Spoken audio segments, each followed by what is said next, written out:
பகுதி 1. முதல் போதனை. உடலை எதிரியாக பார்க்காதீர்கள். புத்தர் ஒருபோதும் உடலை தண்டிக்கச் சொல்லவில்லை. அதே நேரத்தில் உடலை ஆசைப்பட்டு சிதைக்கவும் சொல்லவில்லை. ஒரு எளிய உண்மையை சொன்னார் புத்தர். இந்த உடல் ஒரு கருவி. அதை எப்படி பயன்படுத்துகிறோமோ அதை பொறுத்தே வாழ்க்கை அமையும்.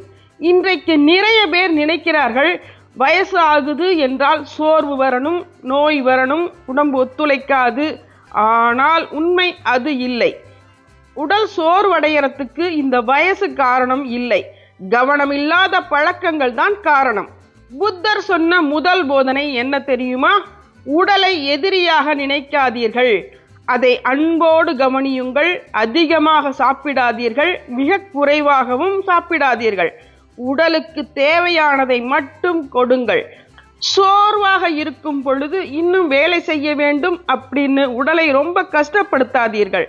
ஓய்வு கேட்டால் 1 நிமிஷம் கொடுங்கள். தண்ணீர் கேட்டால் அதை புறக்கணிக்காதீர்கள்.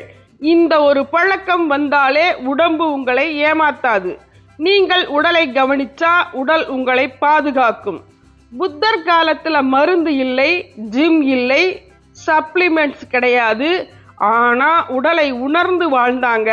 அதனால்தான் முதுமையிலும் அவர்களுடைய கண்களில் அமைதி இருந்தது, உடலில் சோர்வு இல்லை. இந்த முதல் போதனை ரொம்ப சிம்பிள். ஆனா இதை பின்பற்றாததால் தான் நிறைய பேர் இளமையிலேயே முதுமையாக வாழ்றாங்க. ஒரு கேள்வி உங்களுக்காக.